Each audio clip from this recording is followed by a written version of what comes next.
നീ ജോലിക്കൊക്കെ പോകുന്നുണ്ടല്ലേ? ഉണ്ട്. പക്ഷേ നിന്റെ ക്വാളിഫിക്കേഷൻ ചേർന്ന് എന്തെങ്കിലും ഒരു ജോബ് കണ്ടെത്തായിരുന്നു.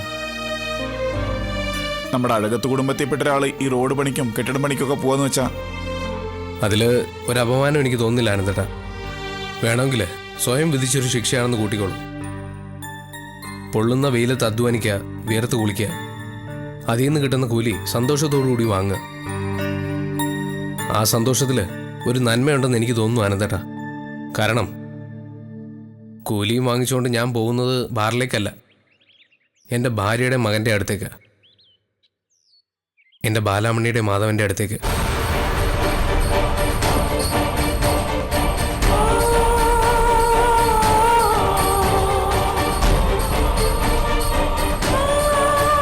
എനിക്കിപ്പോൾ വലിയ സ്വപ്നങ്ങളൊന്നുമില്ല ആനന്ദേട്ടാ. ഒരു ചെറിയ മനുഷ്യനായാൽ മതി എനിക്ക്. എൻ്റെ ബാലാമണിയുടെയും ഞങ്ങളുടെ കുഞ്ഞുങ്ങളുടെ ലോകത്ത് കഴിഞ്ഞുകൂടുന്ന ഒരു സാധാരണ മനുഷ്യൻ.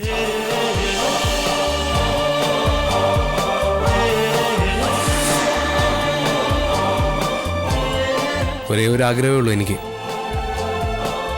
ബാലാമണിയോട് ചെയ്ത തെറ്റുകൾക്കൊക്കെ സ്നേഹം കൊണ്ട് പ്രായശ്ചിത്തം ചെയ്യുക, മരണം വരെ.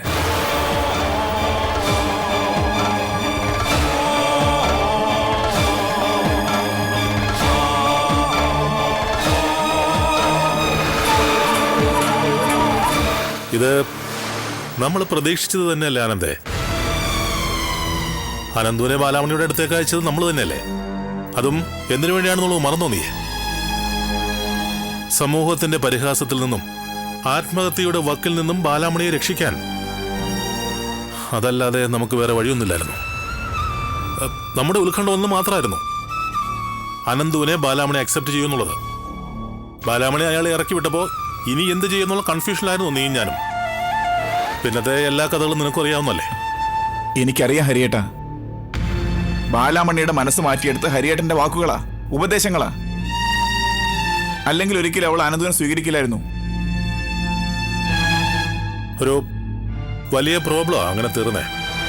പക്ഷേ അനന്തുവിന് ഇപ്പോഴുണ്ടായ മാറ്റം, അതും ഇത്ര വേഗത്തിൽ ഞാനത് പ്രതീക്ഷിച്ചതല്ല. കുടിച്ച് നശിക്കാൻ തീരുമാനിച്ച ഒരാളെ കുടി തന്നെ അങ്ങ് നിർത്തുക, പൊരി വെയിലത്ത് കൂലിപ്പണി ചെയ്ത് കുടുംബം പുലർത്തുക. ഇതിലപ്പുറം എന്ത് മാറ്റമാണ് അവനുണ്ടാവണ്ടേ? ഇതിൽ കൂടുതൽ എന്ത് സന്തോഷം നമുക്ക് വേണ്ടേ? ഇതോടെ രക്ഷപ്പെട്ടില്ലേ ബാലാമനുടെയും അവന്റെ ജീവിതം? നഷ്ടപ്പെട്ടു എന്ന് കരുതിയതെല്ലാം അവന് തിരിച്ചു കിട്ടിയില്ലേ? അതിലെനിക്ക് സന്തോഷമേ ഉള്ളൂ ഹരിയേട്ടാ. പക്ഷേ എന്താണ് ഇനിയൊരു പക്ഷേ? അനന്ത് പറഞ്ഞ ചില കാര്യങ്ങൾ അതെന്നെ വല്ലാതെ പേടിപ്പിക്കുന്നുണ്ട് ഹരിയേട്ടാ. ആ കുഞ്ഞ് സ്വന്തം കുഞ്ഞാണെന്ന രീതിയിൽ അവരെന്നോട് സംസാരിച്ചത്.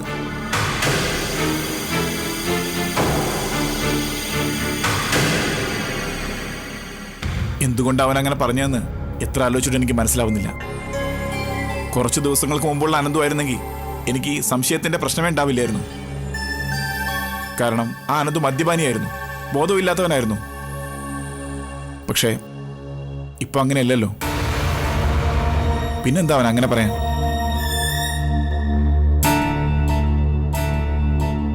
അതിന്റെ കാരണം എന്താണെന്ന് എനിക്ക് ഊഹിക്കാനാവുന്നില്ല.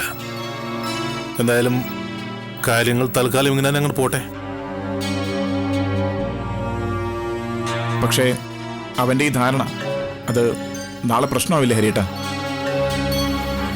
കുഞ്ഞിനെ അവൻ അവകാശപ്പെട്ടാലോ, കുഞ്ഞിനെ അവൻ തരില്ല എന്ന് പറഞ്ഞാലോ? കെട്ടിപ്പൊക്കിയതെല്ലാം അതോടെ തകർന്നു വീഴില്ലേ ഹരിയേട്ടാ?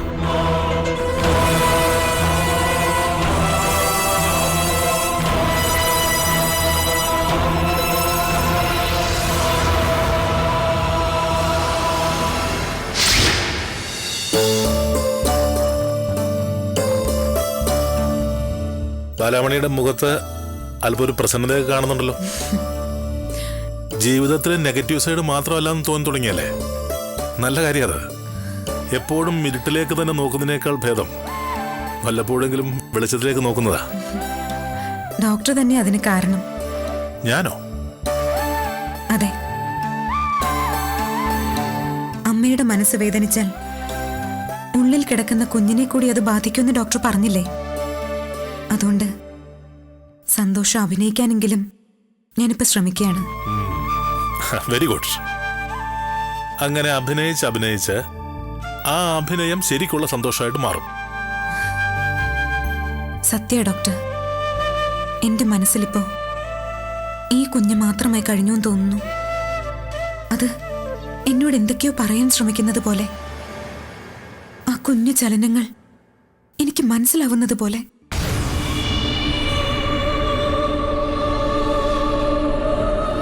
എന്തായാലും ഇതെന്റെ ശരീരത്തിന്റെ ഒരു ഭാഗമായി തീർന്നല്ലോ.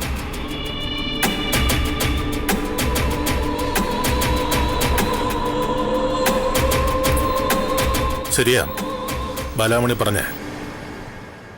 ഈ കുഞ്ഞ് ബാലാമണിയുടെ ഒരു ഭാഗം തന്നെയാ. പക്ഷെ അതിന് കുറച്ചു കാലത്തേക്ക് മാത്രമാ. അത് കഴിഞ്ഞാൽ ഇതിന്റെ യഥാർത്ഥ അവകാശികൾ വരും. ഇതിനെ കൊണ്ടുപോവുകയും ചെയ്യും. ആ ഓർമ്മയും ബാലാമണിക്ക് വേണം.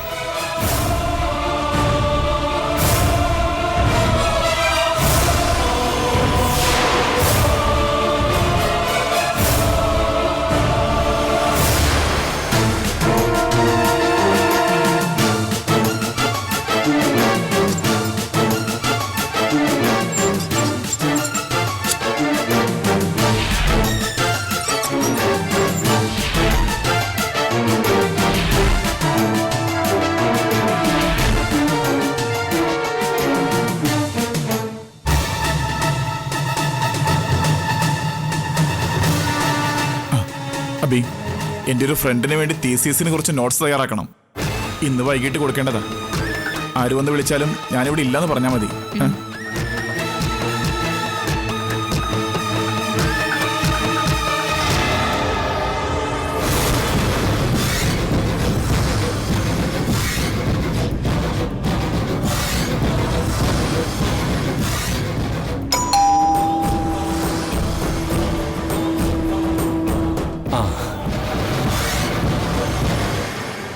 നമസ്കാരം ഡോക്ടറെ. അല്ല, ആനന്ദ് സാറല്ലേ? ഇവിടെ ഇല്ല, പുറത്തു പോയിരിക്കുക. വരാൻ വൈകും. ഒരു അത്യാവശ്യ കാര്യം ഉണ്ടായിരുന്നു. എന്താ കാര്യം? അല്ല, ഞാനും ആനന്ദ് സാറും കൂടി ഒരു ബിസിനസ് ചെയ്യുന്നുണ്ടേ. അതിന്റെ പാർട്ട് പേയ്മെന്റ് വാങ്ങാൻ വേണ്ടിയിട്ടാണ് ഞാൻ ഇങ്ങോട്ട് വന്നത്. ഇന്നെന്നോട് വരാൻ പറഞ്ഞിരുന്നു. എന്തായാലും ആളിവിടെ ഇല്ല. സാരമില്ല, ഞാൻ പിന്നെ വരാം. വരാതെ പറ്റില്ലല്ലോ. സാറ് വരുമ്പോഴേ പറഞ്ഞാ മതി ദിനേശൻ വന്നിരുന്നു. ശരി ഡോക്ടറെ.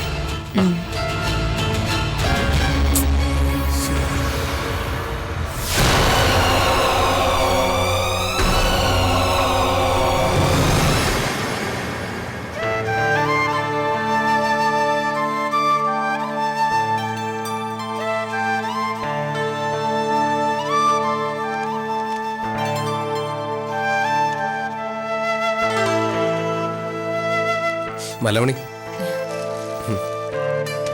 എന്താ ഇതൊക്കെ? കുറച്ച് ഫ്രൂട്ട്സാ. ദാ ഇത് കഴിച്ചു നോക്ക്, നല്ല മധുരമുണ്ട്. ഞാൻ ടേസ്റ്റ് ചെയ്ത് നോക്കിയതാ. കഴിക്കേ. ഇപ്പൊ വേണ്ട, ഞാൻ പിന്നെ കഴിച്ചോളാം. എങ്കിൽ പിന്നെ കുടിക്കാൻ എന്തെങ്കിലും വേണം? ജ്യൂസ് ഉണ്ടാക്കി തരട്ടെ? ഗ്രേപ്പ് ജ്യൂസോ ഓറഞ്ച് ജ്യൂസോ? ഒന്നും വേണ്ട. ആ, നീ ഇങ്ങനെ പറഞ്ഞാൽ എങ്ങനെ? അമ്മയുടെ ദേഹത്ത് വൈറ്റമിൻസ് കയറിയാലേ അകത്ത് കിടക്കുന്ന ആൾക്ക് ഹെൽത്ത് ഉണ്ടാവും. എനിക്കൊരു ഓറഞ്ച് ജ്യൂസ് അമ്മയെന്ന് അതിന് വിളിച്ചു പറയാൻ പറ്റില്ലല്ലോ. അപ്പം നമ്മൾ കണ്ടറിഞ്ഞ് ചെയ്യണം. എന്തെങ്കിലും പ്രത്യേകമായിട്ട് കഴിക്കണമെന്ന് തോന്നുന്നുണ്ടോ നിനക്ക്? ഉണ്ടെങ്കിൽ പറഞ്ഞാൽ മതി. ആ നിമിഷം സംഗതി ഇവിടെ എത്തിയിരിക്കും.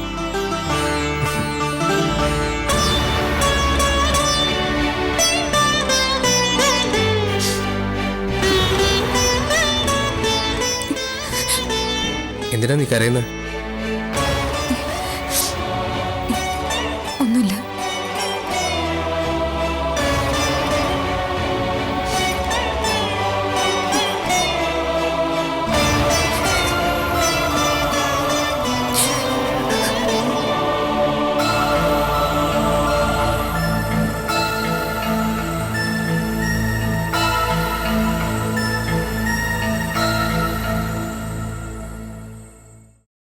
അയാളെന്താ അങ്ങനെ പറഞ്ഞത്? ആ ദിനേശൻ അയാളെന്ത് പറഞ്ഞു? ആനന്ദും അയാളും ചേർന്ന് എന്തോ ബിസിനസ് ചെയ്യുന്നുണ്ടെന്ന്. ആ, അല്ല അതബി അങ്ങനെ തുടങ്ങിയിട്ടൊന്നുമില്ല. ജസ്റ്റ് തുടങ്ങിയാലോ എന്ന് അയാൾ ചോദിച്ചു, അത്രയേ ഉള്ളൂ. ഇങ്ങനത്തെ ആൾക്കാരുമായിട്ടാണോ ബിസിനസ് ചെയ്യുന്നത്? ഒരിക്കൽ റോഡിൽ കിടന്ന അനന്തുവിനെ എടുത്ത് ഇവിടെ കൊണ്ടുവന്നു എന്നുള്ളത് ശരി. അല്ലാതെ നമുക്ക് എന്താ അയാളുമായിട്ട് ബന്ധം? എൻ്റെ അബി ബന്ധമുണ്ടെന്ന് ആരാ പറഞ്ഞത്? അന്നത്തെ ആ പരിചയം വെച്ചോണ്ട് ഒരു ദിവസം അയാൾ ചോദിച്ചു, സാറിന് റിയൽ എസ്റ്റേറ്റിൽ താല്പര്യമുണ്ടോന്ന്. സത്യത്തിൽ അത് ഈ ദിനേശനുമായിട്ടൊന്നും അല്ല. ദിനേശൻ വെറും മീഡിയേറ്ററാ. വരട്ടെ നോക്കാന്ന് ഞാനും പറഞ്ഞു. അത്രേ ഉണ്ടായിട്ടുള്ളൂ. അത് അവിടെ തീർന്നു. എന്നിട്ട് പാർട്ട് പേയ്മെന്റ് വാങ്ങാൻ അയാൾ വന്നതെന്ന് പറഞ്ഞല്ലോ. എന്താ പാർട്ട് പേയ്മെന്റോ? അയാള് ബോധമില്ല എന്തോ പറഞ്ഞു എന്ന് വെച്ച് നീ ഇതൊക്കെ സീരിയസ് ആയിട്ട് എടുത്തോ?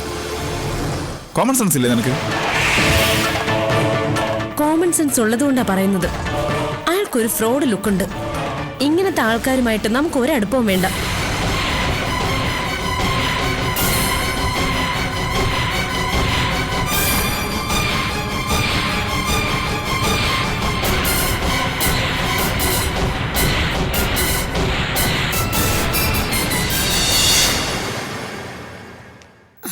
ചുമന്ന് ചീര നോക്കി ചന്ത അത്രയും നടന്നു. ഒടുവിൽ ഒരുപാട് അലഞ്ഞിട്ടാ ഇത്രയെങ്കിലും ഒന്ന് കിട്ടിയത്. ചുവന്ന ചീരയാണോ അച്ഛമ്മേ നല്ലത്? ചുവപ്പെന്ന് വെച്ച ചോരയല്ലേ? അപ്പോ ചുവന്ന ചീര കഴിച്ചാ നമ്മുടെ ദേഹത്ത് ഇഷ്ടം പോലെ ചോരയുണ്ടാവും. മോന്റെ അമ്മയുടെ ദേഹത്ത് ചോര കുറവാന്നല്ലേ ഡോക്ടർ പറഞ്ഞത്? അതിനാ അച്ഛമ്മ ഇത് മേടിച്ചോണ്ട് വന്നത്. മനസ്സിലായോ എന്റെ കുട്ടന്? കുഞ്ഞുവാവ എന്താ അമ്മ കഴിക്ക? എങ്ങനെ കഴിക്ക? അമ്മ കഴിക്കുമ്പോ അത് കുഞ്ഞു വാവയ്ക്കും കിട്ടിക്കോളും. ആരായിരിക്കും അമ്മയുടെ വയറ്റില്? അനിയത്തിയോ അതോ അനിയനോ?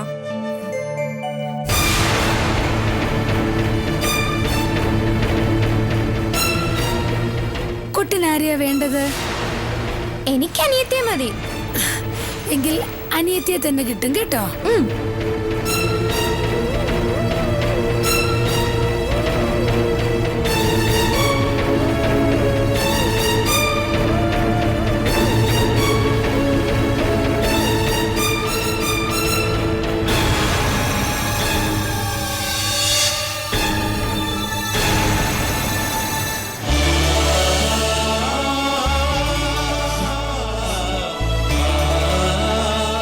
ആനന്ദ്, ആനന്ദ്, പറഞ്ഞോ, കേൾക്കുന്നുണ്ട്. അങ്ങനെ അശ്രദ്ധമായിട്ട് കേൾക്കേണ്ട കാര്യമല്ല. എങ്കിൽ ദാ സശ്രദ്ധം കേൾക്കുന്നു. പറഞ്ഞോ. ആൺകുഞ്ഞോ പെൺകുഞ്ഞോ ആരായിരിക്കും? ആരായാലും നമുക്ക് പ്രശ്നമില്ല ബി. നമുക്കൊരു കുഞ്ഞ്, നമുക്ക് സ്നേഹിക്കാനും നമ്മളെ സ്നേഹിക്കാനും. അതുപോലെ മതി, അത് മതി.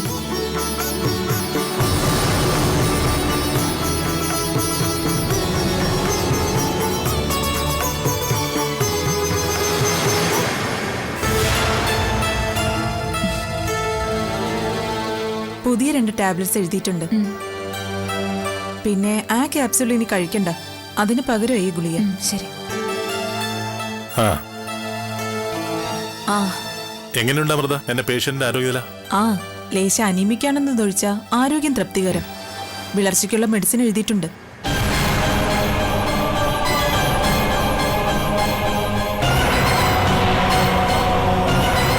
ഓക്കെ, അപ്പോ ശരി ബാലാമണി.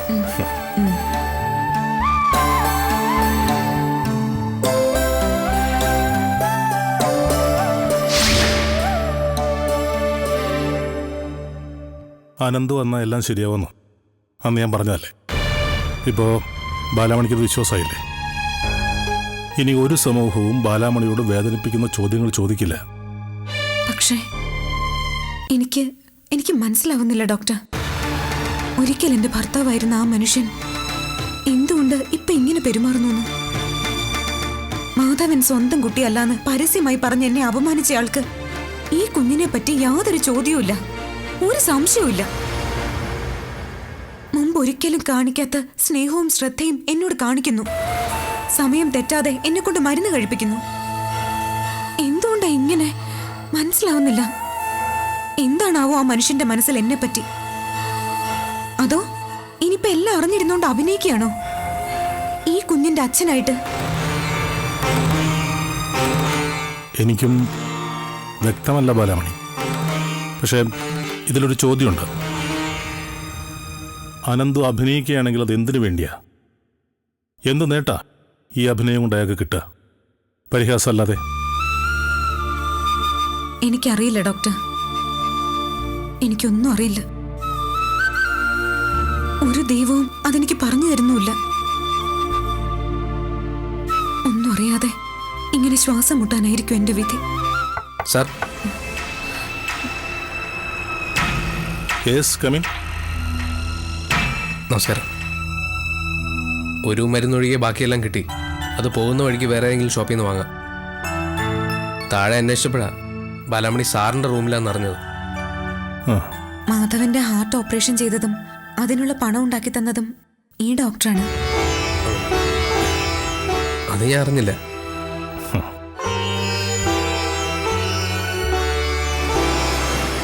ഡോക്ടർ എന്നെ സഹായിച്ചിട്ടുണ്ട്. ഒരു കാലത്തും മറക്കാൻ പറ്റാത്ത സഹായം.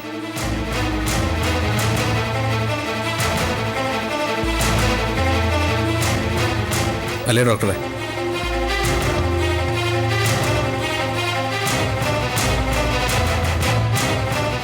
ഒരുപാട് നന്ദിയുണ്ട്. ഒരിക്കലും മറക്കില്ല.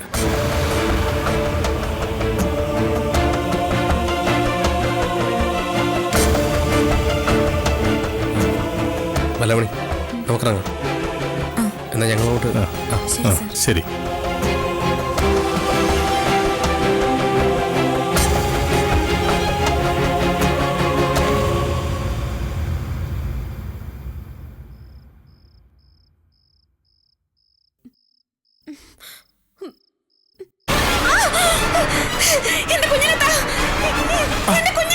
അബി, അബി, ഏയ്.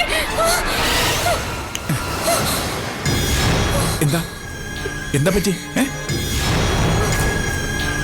ആ സ്ത്രീ നമ്മുടെ കുഞ്ഞിനെ തട്ടിപ്പറിച്ച് ദൂരേക്ക് ഓടിപ്പോയി. നല്ല ഒന്നാന്തരം മണ്ട സ്വപ്നം. അവര് കുഞ്ഞിനെ നമുക്ക് തരാതിരിക്കും അനന്ത്. എന്റെ അബി, അത് നമ്മുടെ കുഞ്ഞാ. ഒരു മാനസിക ബന്ധവും അതിനോട് അവർക്കില്ല. പ്രതിഫലത്തിന് വേണ്ടി അവർ ചെയ്യുന്ന ഒരു ജോലി മാത്രം അത്. സമയമെത്തുമ്പോ ആ കുഞ്ഞ് കൃത്യമായിട്ട് നമ്മുടെ കയ്യിലെത്തും. ഉറപ്പാണോ? ഉറപ്പ്. ദേ, ഇപ്പൊ ഇതുപോലുള്ള ടെൻഷൻ ഉണ്ടാക്കുന്ന ആലോചനയൊക്കെ കളഞ്ഞിട്ട് ശാന്തമായിട്ടൊന്ന് കിടന്നുറങ്ങി. ഉറക്കം താനെ വന്നോളും. കിടക്ക്.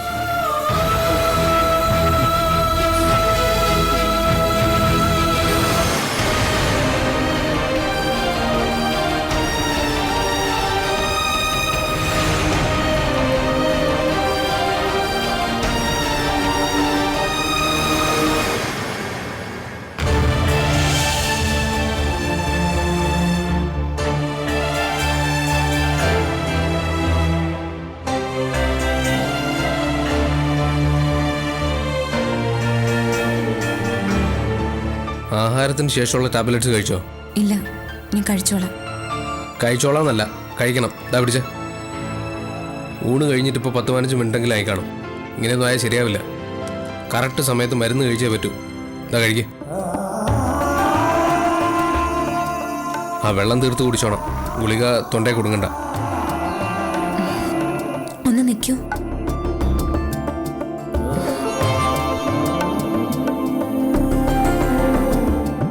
എന്തിനാ എന്റെ കാര്യത്തിൽ നിങ്ങൾ ഇത്രയേറെ ശ്രദ്ധിക്കുന്നത്? എനിക്കത് മനസ്സിലാവുന്നില്ല. നീ ഇപ്പൊ ചോദിച്ചത് നല്ല ചോദ്യമാണല്ലോ. എന്റെ ഭാര്യയുടെ കാര്യത്തിലല്ലാതെ വേറെ ആരുടെ കാര്യത്തിലാണ് ഞാൻ കെയർ ചെയ്യേണ്ടത്?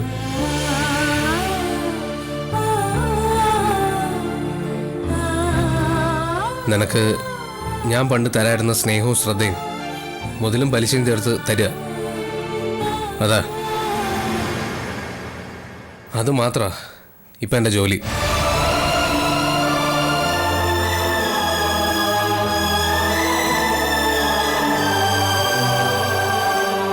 പിന്നെ ഈ ശ്രദ്ധ നിനക്ക് മാത്രമല്ല, നിന്റെ വയറ്റിൽ കിടക്കുന്ന ആളിനോട് അവകാശപ്പെട്ടത്. ഇതെനിക്ക് മനസ്സിലാവുന്നില്ല എന്ന് ഞാൻ പറഞ്ഞത്. ഈ കുഞ്ഞ് നിങ്ങളുടേതല്ലെന്ന് എനിക്കും നിങ്ങൾക്കും വ്യക്തമായിട്ട് അറിയാം. ഇതെങ്ങനെ സംഭവിച്ചു എന്ന് നിങ്ങൾ ഇതുവരെ എന്നോട് ചോദിച്ചിട്ടില്ല, ഞാൻ പറഞ്ഞിട്ടുമില്ല. മുമ്പ് 6 കൊല്ലങ്ങൾക്ക് മുൻപ് നിങ്ങളുടെ രക്തത്തിൽ പിറന്ന കുഞ്ഞിനെ നിഷ്കരണം തള്ളിപ്പറഞ്ഞവനാ നിങ്ങൾ.